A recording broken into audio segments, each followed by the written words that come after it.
کوئی شوگر کی پٹی بھی باندھ نہیں چاہتا. حضرت ایوب 18 سال بیمار رہے. زوجہ کہنے لگی دعا کر لو تو آپ فرمانے لگے بی بی سے کہ صحت کتنی دیر رہی؟ اس نے کہا 60 سال. تو آپ فرمانے لگے ذرا بیماری کو بھی 60 سال گزر لینے دو پھر دعا بھی کر لیں.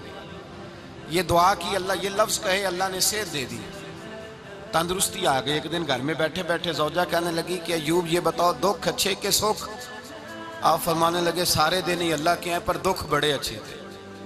مجھ سے پوچھو تو دکھ بڑے اچھے تھے. کہا کس طرح؟ تو حضرت ایوب فرمانے لگے جب میں بیمار تھا تو 24 گھنٹے میں ایک دفعہ میرا رب میرا حال پوچھا کرتا تھا. ایک دفعہ میرا اللہ پوچھتا تھا ایوب تیرا حال کیا ہے؟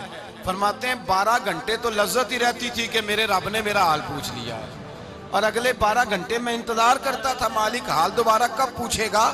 فرمانے لگے اب صحت تو ہو گئی ہے پر اب میرا رب میرا حال تو نہیں نہ پوچھتا.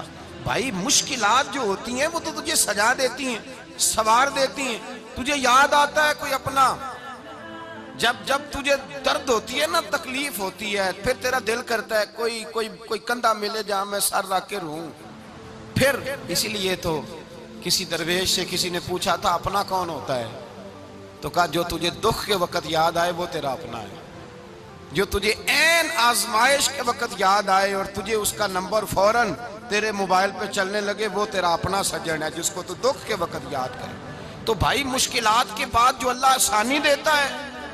حضرت ابراہیم کو آگ میں بھی پھینکا گیا، حضرت ابراہیم علیہ السلام کو ستایا بھی گیا، نکالا بھی گیا، لیکن جب ان مشکلات سے گزرے تو میرا رب فرماتا ہے وَإِذِ ابْتَلَىٰ إِبْرَاهِيمَ رَبُّهُ بِكَلِمَاتٍ فَأَتَمَّهُنَّ قَالَ إِنِّي جَاعِلُكَ لِلنَّاسِ إِمَامًا.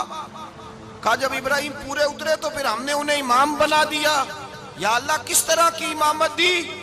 فرمایا میں نے اتنی اعلیٰ شان عطا کی ہے کہ اپنے لاڈلے رسول کو جناب ابراہیم کی نسل میں پیدا فرما دیا ہے. میں نے مصطفیٰ کو ان کی نسل میں پیدا کر دیا، قیامت تک کے لیے ان کا وقار بڑھا دیا. اللہم صلی علی محمد وعلا آل محمد کما صلیت علی ابراہیم وعلا آل ابراہیم. ان کی عظمت بڑھا دی اس لیے کہ جب وہ آزمائش سے گزر کر کے آئے پھر جو آسانی دی. میرے نبی پاک صلی اللہ علیہ وسلم نے دین ابراہیمی کی بہت ساری چیزوں کو رکھا. کہا میں ملت ابراہیمی پہ ہوں. جب کوئی مشکلات کو عبور کر کے آتا ہے، جب کوئی تکلیفیں سہ کر کے آتا ہے، اس کے لیے جو اجر ہوتا ہے، اس کے لیے جو پھر اللہ کتنی ذرا بڑی توجہ کیجئے گا. لوگ سمجھتے ہیں فلاں آدمی مشکل میں ہے تو شاید مشکل میں ہی رہے گا، فلاں آزمائش میں ہے تو شاید میرا اللہ فرماتا ہے ایک مشکل دے کے میں 2 آسانیاں بھی دوں گا. تم مشکل دیکھ رہے ہو، مشکل نہ دیکھو، وہ جو اس کو بعد میں آسانی آنے والی ہے، اور ڈبل جو میں اس پر نعمت کرنے والا ہوں اس کو دیکھو. حضرت یوسف کو بھائیوں نے کنویں میں ڈال دیا تھا، اور جب کنویں سے نکلے تو مصر کے بازاروں میں بکے، اور پھر زلیخا نے الزام لگایا تو حالات بگڑ گئے. حضرت یوسف کو جیل جانا پڑا. کتنی کٹھن زندگی تھی، لیکن میرے مالک کو کچھ اور ہی منظور تھا. کنویں میں گرنے والے، بازار میں بکنے والے، جیل میں جانے والے، الزام لینے والے جناب یوسف کو رب کریم نے اسی مصر کا بادشاہ بنا دیا. اللہ پاک نے اسی مصر کا حکمران بنا دیا. یاری تیری سونا ہے پر ازمیشاں تیریاں اگ. اے سونا پرکھیا جاوند آئی پہلو نال اگاں دے لگ. اس کے لیے تھوڑا سا جتن کرنا پڑتا، تھوڑے کٹھن حالات سے گزرنا پڑتا، تھوڑی آزمائشوں کا روپ دیکھنا پڑتا. ہم چاہتے ہیں کہ ہمیں چھیڑے کوئی نہ کوئی تکلیف نہ آئے، کوئی آزمائش. یہ ہو نہیں سکتا میرے بھائی. نامی کوئی بغیر مشقت نہیں ہوا. 100 بار جب عقیق کٹا تب جا کر نگی ہوا. ہم چاہتے ہیں کہ ہمیں کچھ بھی دقت نہ آئے، مشکلات نہ آئے. اور مشکلات تو انسان کو سنوارتی ہیں بھائی، وہ تو نکھارتی ہیں. کبھی پوچھا کرو جا کر کے کسی گندم کے دانے سے کہ تو کہاں سے ہو کے آیا ہے، کہاں سے نکل کے آیا ہے، تو وہ بتلائے گا کہ بڑے مشکل مراحل سے گزرا ہوں اور پھر اللہ نے مجھے طاقت دی ہے کہ میں انسان کے وجود کا حصہ بناؤں. تو بھائی کٹھن مراحل، آزمائشیں، تکلیفیں یہ انسان کو بڑا انسان بنا دیتی، یہ اس کے لیے ترقیوں کا پیش خیمہ ہوتی. ہمارے جوان پریشان ہو جاتے ہیں. عورتیں خاص کر کے اس بات پہ توجہ کریں، وہ بڑی جلدی غم لے جاتی ہیں. وہ کہتی ہیں جانے میرا کچھ ہوگا ہی نہیں، جانے میرا کچھ ہو ہی نہیں سکتا. میرے بھائی درجنوں اور بیسیوں لوگ ایسے ہیں جن کی اولادیں نہیں تھی لیکن نام ان کا ان سے بھی زیادہ ہے جو بڑے بڑے صاحب اولاد. حضرت خواجہ معین الدین اجمیری کو جانتے ہیں آپ لوگ؟ نہیں، جو جانتے ہیں وہ بولیں جانتے ہیں جی؟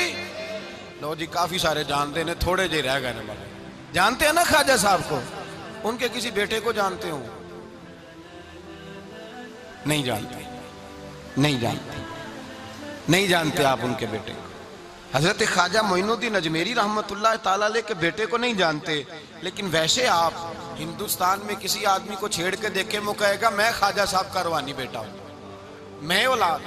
حضرت غوث اعظم رضی اللہ تعالیٰ عنہ کی اولاد کو کم لوگ جانتے ہیں، لیکن آپ ویسے کسی کو پوچھ کے دیکھیں 11ویں والا پیر کون ہوتا ہے، ہر آدمی ہاتھ اٹھا کے بتائے گا خدا کے فضل سے ہم پر ہے سایہ غوث اعظم کا، ہمیں دونوں جہاں میں ہے سہارا غوث اعظم۔ لوگ جھوم کے بتلائیں میرے بھائی، یہاں لوگ پریشان ہو جاتے ہیں کہ اولاد ہوگی تو یہ ہوگا، فلاں ہوگا تو یہ ہوگا۔ بھائی ایسی کوئی بات نہیں، میرے پاس پیسے ہوتے تو میرا ابا بیماری سے فوت نہ ہوتا۔ جو مالدار ہوتے ہیں تو کیا وہ بچ جاتے ہیں؟ حضرت اسرائیل انہیں چھوڑ جاتے ہیں؟ او خدا کے بندے تو کیسی بات کر رہا ہے؟ یاد رکھ، یہ جو آزمائشیں ہوتی ہیں، یہ جو تکلیفیں ہوتی ہیں، یہ جو تھوڑے سے مشکل حالات ہوتے ہیں۔ حضرت یونس علیہ السلام کی دوستی ہوگی حضرت جبریل امین سے، تو جناب جبریل ملنے آئے۔ حضرت یونس علیہ السلام فرمانے لگے جبریل میرا دل کرتا ہے مجھے اس بندے کی ملاقات کرا جو اللہ کا سب سے زیادہ عبادت گزار بندہ ہے۔ حضرت جبریل امین لے گئے دور دور فلسطین کے علاقے میں، اور لے جا کر ایک بندے سے ملاقات کرائی جس کی دونوں آنکھیں بھی کوئی نہیں تھی، دونوں بازو بھی کوئی نہیں تھی، دونوں پیر بھی کوئی نہیں تھی، اور اس بندے کی زبان پر لفظ بڑا کیا جاری تھے، یا اللہ تیرا شکر ہے، یا اللہ تیرا، بول کے کہیے یا اللہ تیرا، اے اللہ تیرا شکر ہے۔ شکر شکر کر رہا تھا۔ حضرت جناب سیدنا یونس علیہ السلام کہنے لگے میں نے تجھے عبادت گزار کو ملانے کو کہا تھا، تو کہاں لے آیا؟ تو حضرت جبریل کہنے لگے یا یونس، یہ ہر چیز جانے کے باوجود اپنے رب کی رضا پہ راضی ہے۔ اس وقت دنیا میں نبیوں کے بعد جس سے اللہ سب سے زیادہ پیار کر رہا ہے وہ یہی بندہ ہے، یہ اپنے رب کی رضا پہ راضی ہے۔ اے تن میرا کنگی ہووے تے میں زلف سجن دی واواں، تے پوش میرے دی جتی بن جائے تے میں یار دی قدمی آواں، مارو مارو مینو مار مکاؤ کوئی عذر نہ پیش لے آواں، تے جے سونا ہی میرے دکھ وچ راضی، جے سونا ہی میرے دکھ وچ راضی، جے سونا ہی میرے دکھ وچ راضی، تے میں سکھ نو چلے ڈاواں۔ مالک ہی جب اس حال میں راضی ہے تو بس ٹھیک ہو گیا، ٹھیک ہو گیا۔ وصل اچھا ہے نہ فراق اچھا ہے، بس جس حال میں محبوب رکھے وہی حال اچھا ہے، بس جس حال میں انہوں نے رکھا بات ٹھیک ہو گئی۔ اس میں اب انسان شکوہ کرتے پھرے کہ یہ کس طرح ہے وہ کس طرح، اپنے آپ کو مطمئن رکھا ہے۔ مشکل کے بعد جو آسانی آل، حضرت لقمان حکیم، ان کے نام پر قرآن مجید کی پوری سورت ہے۔ حضرت لقمان حکیم علیہ رحمہ آپ اپنے بیٹے کو نصیحت کر رہے تھے، کہنے لگے بیٹا کو مشکل آئے تو گھبرانا نہیں، کوئی مشکل آئے تو کرے بیٹوں کو سمجھ آ جائے کہ مشکل آئے تو، سمجھ آ رہی ہے بات کی، مشکل آئے تو۔ اور کیا خوبصورت جملے، بیٹے کو بٹھا کے کہتے ہیں بیٹا چھوٹی مشکل آئے گی تو اللہ بڑی مشکلات آسان کر دے گا، سمجھو چھوٹی مشکلات آئیں تو اللہ نے بڑی مشکلیں اس نے آسان کر دی۔ اور آپ کو بتاؤں اصل انسان ہوتا ہی وہ ہے جو مشکلوں میں جینے کا ڈھب سیکھ جاتا ہے، وہ بن جاتا ہے جو کرب کے حالات میں جینے کا سلیقہ سیکھ جائے۔ اپنے بچوں کو یہ سمجھانا، حضرت لقمان بیٹے مشکل آئے تو گھبرانا نہیں، بڑی کو ٹال دیتی ہے، وہ نیکی کا اور آسانی کا پیش خیمہ ہوتی ہے، اللہ اس کے بعد آسانی سمجھا رہے ہیں۔ کچھ دنوں کے بعد کہنے لگے آؤ فلاں اللہ کے نبی کی ملاقات کو چلیں، فلاں نبی علیہ السلام سے ملنے چلتے ہیں۔ اس زمانے میں جو نبی تھے ان سے ملنے چلے گئے، بیٹے کو بات یاد تھی، گھوڑے پہ بیٹھے، امام ابن جوزی نے اس کو لکھا ہے، گھوڑے پہ بیٹھے تھے دونوں کے پاس گھوڑے تھے۔ اب رستہ بہت زیادہ تھا، کھانا ساتھ لے لیا، پانی ساتھ لے لیا، رستہ لمبا تھا، صحرا کا علاقہ تھا۔ جب جانے لگے تو اتنی سخت گرمی ہوئی کہ گھوڑے بھی بے ہوش ہونے لگے، اچانک ایسی گرم لو چلی کہ گھوڑے بھی۔ اب دونوں باپ بیٹا جو تھے وہ بڑی جوش میں تھے کہ جانا ہی جانا ہے، گھوڑے سے اتر کر کے پیدل چلنے لگے۔ اب پیدل چلتے چلتے ذرا آگے گئے تو اب گرمی میں جتنا بندہ پیدل چلتا ہے اتنا پیاس بھی زیادہ لگتی ہے، تو پانی پیتے رہے، کھانا کھاتے رہے، کھانا پانی بھی ختم ہو گیا۔ تھوڑا آگے چلے نا، اس کے اندر تکلیف بڑی کہ حضرت جناب لقمان کے بیٹے کے پیر کے اندر ایک ہڈی پیوست ہو گئی، اتنی بڑی ہڈی تھی وہ اندر ہی چلی گئی پیر، خون کے فوارے گرنے لگے، بیٹا بے ہوش ہو گیا۔ حضرت لقمان اس کے سرانے بیٹھے تو بیٹا تھا نا، آنکھوں میں آنسو آ گئے۔ بیٹے نے آنکھ کھولی تو کہنے لگا ابا جی آپ تو صبر کرنے والے ہیں، آپ رو رہے ہیں۔ فرمایا بیٹے میں کیا کروں، میرے سینے میں جو دل ہے وہ ایک باپ کا دل ہے، تو باپ جو ہوا تیرا، تیری دکھ پر رونا آیا۔ بڑی مشکل سے دانت کے ساتھ ہڈی نکالی، ہڈی نکلی تو خون بھی چلا۔ صاحب زیادہ کہنے لگا حضور آپ نے تو کہا تھا ہر مشکل کے بعد آسانی ہوتی ہے، اور چھوٹی مشکل دے کے اللہ بڑی سے بچا لیتا ہے، تو ہم تو اچھے کام چلے تھے، مشکل پہ مشکل، مشکل پہ مشکل، یہ کیا ہے؟ حضرت لقمان کہنے لگے بیٹا نہ تو رب کی حکمتوں کو جانتا ہے، نہ پوری طرح میں جانتا ہوں، لیکن جو میں نے کہا تھا وہ بات سچی ہے۔ فَإِنَّ مَعَ الْعُسْرِ يُسْرًا إِنَّ مَعَ الْعُسْرِ يُسْرًا، اللہ ہر مشکل کے بعد آسانی عطا فرمائے گا، اور فرمایا میرا ایمان ہے کہ ضرور ضرور عطا فرمائے گا۔ یہ بات کہہ رہے تھے کہ سامنے سے دھواں اٹھا، اتنا سخت دھواں اٹھا کہ آپ نے سوچا شاید وہاں آبادی ہے، وہاں جاتے ہیں۔ وہاں چلنے لگے تو پیچھے سے کسی نے آواز دی ٹھہر جاؤ، رکو، وہیں رک گئے۔ تھوڑی دیر گزری تو کہا رک جاؤ، جب رکے تو ایک بولنے والا بولا، کہنے لگا تمہارے لیے تھوڑی دیر کے بعد جانوروں کا بندوبست کر دیا جائے گا، کھانے کا بھی بندوبست ہو جائے گا، بچے کا پیر بھی صحیح ہو جائے گا، چلے جانا، لیکن ذرا ٹھہرو۔ حضرت لقمان کہنے لگے بولنے والے تو کون ہے؟ تو کہنے لگے میں اللہ کا فرشتہ ہوں، میں اللہ کا فرشتہ ہوں۔ کہا اللہ کے فرشتے اور یہ سارا کچھ کیا ہے؟ تو فرشتہ کہنے لگا اصل بات یہ ہے کہ سامنے بستی پر مجھے عذاب نازل کرنے کا حکم ملا تھا، آپ بڑی تیزی سے آ رہے تھے، میں نے رب سے دعا کی کہ اللہ اس باپ بیٹے کی غلطی کوئی نہیں، مہربانی فرما۔ رب نے پہلے آپ کو صحرا میں الجھایا، پھر میری دعا کی برکت سے آپ کے گھوڑے ٹھہر گئے، پھر میری دعا کی برکت سے آپ کا پانی ختم ہوا، پھر میری دعا کی برکت سے آپ کے بیٹے کو زخم آیا، پھر میری دعا کی برکت سے سامنے سے دھواں اٹھا۔ فرمایا یہ جو تمہیں مشکل پہ مشکل آ رہی تھی، یہ تو میرا رب تمہیں عذاب سے بچانا چاہ رہا تھا، یہ جو تمہیں مشکل پر مشکل آ رہی تھی تو میرا مالک تمہیں عذاب سے بچا رہا تھا، تم سمجھ نہیں رہے تھے۔ حضرت لقمان نے بیٹے کی طرف دیکھا تو بیٹے کہنے لگے ابا جی بات بالکل سچی ہے، افضل الذکر لا الہ الا لا الہ الا، اور پھر پڑھنے لگے حسبنا اللہ و نعم الوکیل نعم المولا و نعم النصیر، یہ ورد ہونے لگے۔ بھائی جب تجھے مشکل آتی ہے، آزمائش آتی ہے، تو اس وقت سمجھتا ہے پتہ نہیں میرے ساتھ کیا بننے لگا ہے۔ اللہ تبارک و تعالیٰ چھوٹی مشکل دے کے تجھے بڑی سے محفوظ رکھتا ہے، چھوٹی بیماری دے کے تجھے بڑی سے محفوظ رکھتا ہے۔ بلکہ میں ایک دفعہ ایک تکلیف میں، ایک آزمائش میں مبتلا ہو گیا، تو میں نے اپنے حضرت سے کہا کہ حضور سارے دکھ کٹھے ہی آ گئے، کیا کیا جائے؟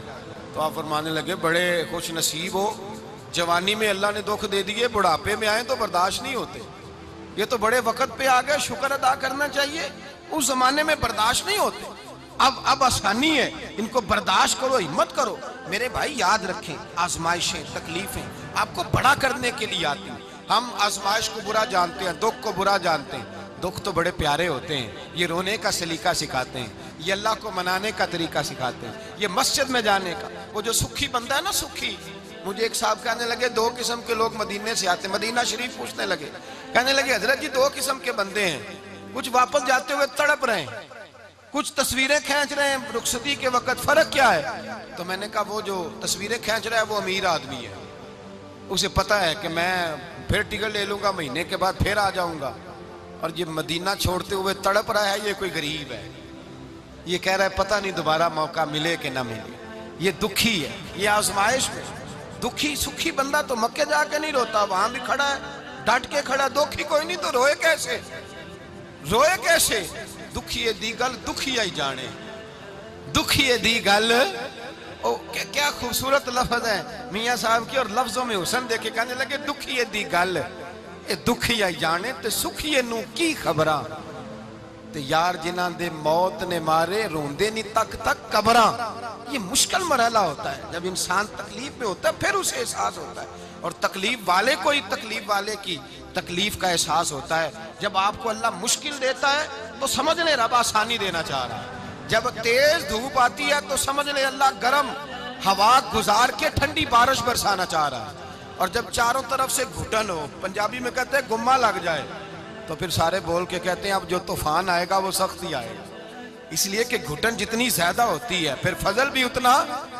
جن لوگوں نے تکلیفیں زیادہ سہی تھی رب نے عزتیں بھی زیادہ ہی عطا فرمائی، جن لوگوں نے تکلیفیں زیادہ سہی نا انہیں اللہ نے درجہ بھی۔ حضرت بلال حبشی نے بڑی تکلیف سہی، مارا کرتا تھا امیہ، بڑا مارتے تھے، اتنا مارتے تھے کہ موٹے، آپ نے کبھی دیکھے ہیں دیہاتوں میں موٹے موٹے پائے ہوتے تھے چار پائیوں کے، موٹے موٹے پان کی چار پائیاں اور بڑی چار پائیاں کافر بچھا کے بیٹھ جاتے اور حضرت بلال حبشی کے پیر ان کے نیچے رکھ دیتے، ہاتھ ان کے نیچے رکھ دیتے، آگ لوہا گرم کر کے اس کے اوپر ننگے بدن لٹا دیتے۔ مکے نے بڑی آزمائشیں دیکھی، پھر اسی مکے نے مدینے نے عجیب رنگ دیکھا کہ میرے نبی معراج سے واپس آئے اور حضور نے عظمت دی، فرمایا بلال یار تیرا بڑا مقام ہے، تو مدینے میں چل رہا تھا اور میں جنت میں تیرے قدموں کی آواز سن رہا تھا، کتنا تیرا مقام ہے، کتنا تیرا درجہ ہے، میں وہاں تیرے چلنے کی آواز سن رہا تھا۔ حضرت ابو بکر صدیق رضی اللہ تعالیٰ عنہ نے اس زمانے میں حضور کی نوکری کی جب دوسرا جانثار کوئی نہیں تھا، سارے لوگ تانے دیتے، کہتے ابو بکر تو اکیلا ہی سیاںا ہے، سارا مکہ مخالفت کرتا ہے، تو جان ہی نہیں چھوڑتا، سارا زمانہ مخالفت کرتا۔ ابو بکر صدیق نے مال بھی دیا، جان بھی دی، شہزادی حضرت عائشہ بھی دی حضور کی خدمت میں، ہر چیز لٹا دی۔ دنیا کو پتا اس دن چلا جس دن میرے رسول پاک صلی اللہ علیہ وسلم مسجد نبی میں بیٹھے تھے، درجنوں صحابہ تھے، حضور نے فرمایا ابو دردہ کو تو بلاؤ۔ جناب ابو دردہ حاضر ہوئے تو کہتے ہیں حضور کا چہرہ دیکھا تو ناراضگی ہے چہرے پہ، میں نے دیکھتے ہی کہا حضور آپ مجھ سے ناراض ہیں؟ حضور نے فرمایا ہاں میں ناراض ہوں۔ جب یہ لفظ کہے تو میں کانپنے لگا، حضور ناراض ہو گئے؟ میں نے کہا یا رسول اللہ میری غلطی۔ تو نبی پاک نے فرمایا تو میرے ابو بکر کی عظمت نہیں جانتا؟ حضور جانتا ہوں۔ حضور کیا ہوا؟ نبی پاک نے فرمایا کل تو گلی میں گزر رہا تھا، ابو بکر بھی گزر رہا تھا، تو نے سوچا ہی نہیں تو میرے ابو بکر کے آگے آگے چل رہا تھا، یہ خیال ہی نہیں آیا، تجھے پتا نہیں کہ جس نے میرے ساتھ نیکی کی میں نے بدلہ چکا دیا ہے، ابو بکر کا بازو تھام کے اللہ کی بارگاہ میں لے جاؤں گا، میرا رب بھی اسے بدلے عطا فرمائے گا۔ یہ عظمت، یہ شان، یہ بلندی اور رفعت مشکلات سے گزرنے کے بعد ملی۔ میرے نبی پاک صلی اللہ تعالیٰ علیہ وسلم کے ساتھ مولا کائنات شیر خدا حضرت علی نے 9 سال کی عمر سے وفات شروع کی اور تا دم آخری حضرت علی نے وفا کی مصطفیٰ سے، کٹھن مراحل سے گزرے، کٹھن مراحل سے۔ حضرت علی کہتے ہیں میں ہر جنگ میں ہر جہاد میں ساتھ تھا، پر جس دن مکے اور مدینے سے آنے والوں کو حضور بھائی بھائی بنا رہے تھے، مہاجر اور انصار کو بھائی بھائی بنا رہے تھے، فرماتے ہیں میں تنہا کھڑا تھا، کوئی کسی کا بھائی بن گیا، کوئی کسی کا بھائی بن گیا، میں اکیلا کھڑا تھا اور میں سوچ رہا تھا کہ یار میں کدھر جاؤں۔ کہتے ہیں میں اس حد تک آیا کہ میرے آنسو بہنے لگے، لیکن میری مشکلات کو آسانی تب ملی جب مدینے کے چاند دھیرے سے اٹھے، میرے قریب آئے، میرا بازو تھاما اور فرمایا علی باقی سارے بھائی بھائی بن گئے ہیں، انت اخی فی الدنیا والآخرہ، تو میرا بھائی ہے، دنیا میں بھی میرا بھائی ہے، قیامت کے دن بھی میرا بھائی ہے۔ حضور نے اعزاز دیا اور غدیر خم کے موقع پر حضرت علی کا بازو تھام کے کھڑا کر کے حضور نے فرمایا من کنت مولا ہوں فہذا علی مولا، فرمایا جس کا میں مولا ہوں اس کے علی بھی مولا ہے۔ محبوب پاک سید عالم صلی اللہ علیہ وسلم نے جن لوگوں نے مشکلات برداشت کی پھر ان کو اعزاز ملا، ان کو درجے ملے، ان کے لیے جو آسانی۔ حضرت عثمان غنی نے صحابہ میں سب سے زیادہ مظلومیت کاٹی، سب سے زیادہ مظلومیت، 40 دن پانی بند رہا، کھانا بند رہا، تکلیف اور آزمائش کا وقت ہوا۔ امام جلال الدین سیوطی رحمت اللہ تعالیٰ علیہ الحاوی للفتاوی میں لکھتے ہیں، کہتے ہیں جب حضرت عثمان غنی پر کھانا اور پانی بند تھا، ایک شام حضرت عبداللہ بن سلام ملنے گئے، اس شام، اس صبح جس شام حضرت سیدنا عثمان غنی شہید ہوئے، جناب عبداللہ ابن سلام کہنے لگے عثمان تیرا کیا حال ہے، کس پوزیشن میں ہے؟ تو کہتے ہیں جناب عثمان غنی کہنے لگے عبداللہ آج میں بڑا سکھ میں ہوں۔ کہا 40 دن بیت گئے، کھانا نہیں آیا، پانی نہیں آیا، تو آج کیوں سکھی ہو؟ فرمانے لگے آج مدینے کی سامنے والی گلی میں نے مصطفیٰ کا دیدار کیا ہے، اور نبی پاک صلی اللہ علیہ وسلم نے فرمایا عثمان اگر تو کہے تو تیرے لیے پانی کا بندوبست کر دیا جائے، تیری مشکل آسان ہو جائے، اور اگر تو کہے تو تیرے لیے وہ آسانی کی جائے کہ آج تو میرے پاس آ کے روزہ افطار کر لے۔ تو حضرت عثمان غنی کہنے لگے میں نے مصطفیٰ سے عرض کیا حضور مجھے یہاں کا سوق نہیں چاہیے، مجھے وہ آسانی چاہیے جو آپ کے پاس افطار سے ملے گی۔ فرمانے لگے آج میں رخصت ہو جاؤں گا، افطار رسول اللہ کے پاس کروں گا۔ حضرت عبداللہ ابن سلام فرماتے ہیں پھر اس شام حضرت عثمان شہید ہو گئے۔